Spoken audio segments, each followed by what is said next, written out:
15 जनवरी 2023 को बहन कुमारी मायावती का जन्मदिन था। तो उन्होंने बताया कि ईवीएम के माध्यम से बहुजनों की राजनीति को ख़त्म किया गया, उनके वोट परसेंटेज और उनकी सीटों को किस तरह से एकदम से घटाया गया। यह एक बड़े ही दुख की बात है। इस तरह से जो बहुजन समाज के जो कार्यकर्ता हैं और दूसरी जो राजनीतिक पार्टियों के जो लोग हैं वो तो ये बात बहुत दिनों से कहते आ रहे हैं। अभी 2023 में और 24 में चुनावों का दौर शुरू होने वाला है। 2023 में 9 राज्यों के चुनाव हैं और 2024 में यहाँ लोकसभा का चुनाव है। तो इसके मद्देनज़र बहुजन समाज की जो पार्टियां हैं उनको अपनी तैयारी करनी चाहिए। और तैयारी के अंदर सबसे बड़ी बात यह है कि जो लोग अब तक ये कहते रहे हैं कि बैलेट से ही चुनाव यहाँ पर निष्पक्ष हो सकता है, तो इसके लिए उनको अपनी रणनीति बनानी चाहिए।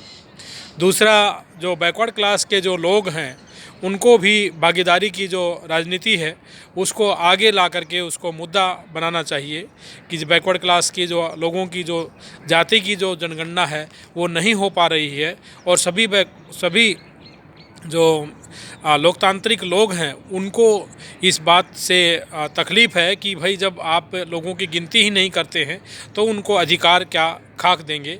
तो इन सब बातों को लेकर के अपने मुद्दे बना करके राजनीतिक मैदान में कूदना चाहिए। यदि भारत का चुनाव आयोग, भारत का सुप्रीम कोर्ट और भारत के जो स्थायी जो अब वर्तमान में राजनीतिक दल हैं या आर्यों के जो दल हैं, यदि वो इस देश के अंदर बैलेट से चुनाव नहीं चाहते हैं तो मूल निवासी बहुजनों की पार्टी को और बहुजनों को क्या करना चाहिए, इसके लिए रणनीति बनानी चाहिए।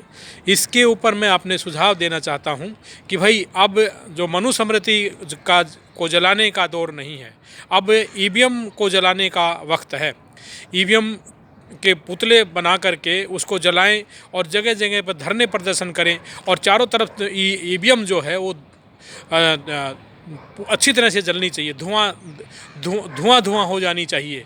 अपने हर विधानसभा क्षेत्र पर, लोकसभा के क्षेत्र पर और अपने ज़िला स्तर पर इसके इतने चारों तरफ से धरने प्रदर्शन होने चाहिए कि यहाँ का जो चुनाव आयोग है, जो गूंगा बहरा चुनाव आयोग है, जो यहाँ के गूंगे बहरे जो निष्ठुर, निर्दयी और निरंकुश जो आर्यों की जो सरकारें हैं, जिनको ये सुनाई नहीं देता, लोगों की आवाज़ें नहीं सुनाई देती, यहाँ के सबसे बड़े जो दल हैं उनकी आवाज़ें नहीं सुनाई देती हैं और उनके जो रिक्वेस्ट है वो सुनाई नहीं देती। और ये जो दौर पिछले 2 दशक से चालू है, तो इस को ठीक करने के लिए ज़रूरी है कि उनको मैदान में उतरना होगा और अपने धरने प्रदर्शनों में ईवीएम को जलाना होगा, ईवीएम को दहन करना होगा। क्योंकि ईवीएम दहन करने से ही यहाँ का जो सोया हुआ जो चुनाव आयोग है वो यहाँ बैलेट से चुनाव कराने के लिए विवश होगा। इस देश के अंदर चुनावी निष्पक्षता और चुनावी ईमानदारी ये एक लोकतांत्रिक गुण है जो कि यहाँ स्वयं ही जो जिम्मेदार जो लोग हैं उनको देखना चाहिए कि भारत दुनिया का सबसे बड़ा लोकतंत्र है, तो इसके अंदर हेरा फेरी और चालबाजियाँ जो हैं वो बंद होनी चाहिए। जैसे हम देखते हैं कि भाई ईवीएम के अंदर जो किस तरह से ईवीएम बदल दिए जाते हैं और किस तरह से कितना कॉम्प्लिकेटेड है, इसमें इतना ज़्यादा खर्चा लगता है। कहीं बैलेट यूनिट है, कहीं यहाँ पर बैटरी लगती है, कहीं यहाँ पर पर्ची जाती है, पर्चियों की गिनती नहीं होती, पर्चियों के बंडल नहीं बांधे जाते। तो ये सब इतना तामझाम और इतना सब पेचीदगी जो सिस्टम है उसको बंद करने में क्या दिक्कत है। तो ये लोग कुछ लोगों को फ़ायदा पहुंचाने के लिए ऐसा करते हैं। ये ऐसा करना बंद करेंगे जब यहाँ पर चारों तरफ ईवीएम जलेगी और ईवीएम के पुतले जलेंगे। तो मैं यही कहना चाहता हूं कि भाई आपकी तैयारी के अंदर इतना नहीं है कि आपने रैली के अंदर या दूसरे लोगों के बीच में आपने कह दिया और बार बार कहा, और उसके कहने के बावजूद भी यहाँ पर जो जिम्मेदार अधिकारी जो लोग हैं, संबंधित विभाग है, चुनाव आयोग और भारत का जो सुप्रीम कोर्ट है, ये सब मतलब कि बुगले भगत की तरह से देख रहा है। तो इसके लिए आपको एक रणनीति अपनानी होगी।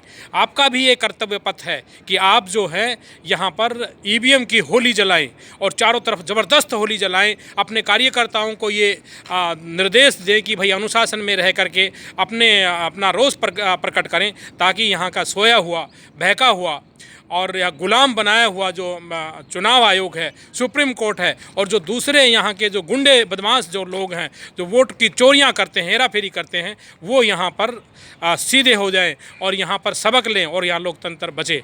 इसी तरह से जो बैकवर्ड क्लास के जो लोग हैं वो कहते हैं कि भाई हमारी गिनती नहीं होती।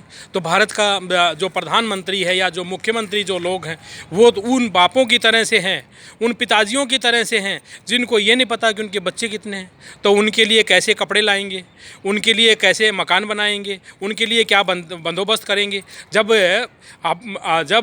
लोगों की गिनती नहीं होती है, जातिवार गिनती जिसकी बहुत पुराने समय से उसकी मांग है, अंग्रेज़ों के जाने के बाद से भारत के अंदर जातिगत सेंसस नहीं हुआ, जबकि यहाँ पर हर चीज़ जाति से होती है, मंत्रालय जाति से मिलते हैं, नौकरियाँ जाति से मिलती हैं, और जब सब जो चीज़ें हैं होती है जाति से होती है। जाति एक अहम मापदंड है, तो इससे डर करके दूर भागने का क्या मतलब है।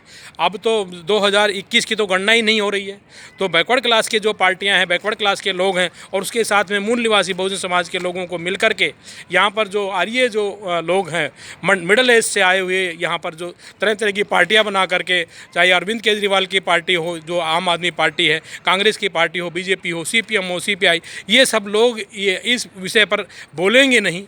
तो ज़रूरी है कि मूल निवासी बहुजन समाज के लोगों को, बैकवर्ड क्लास के लोगों को इसके ऊपर बोलना चाहिए।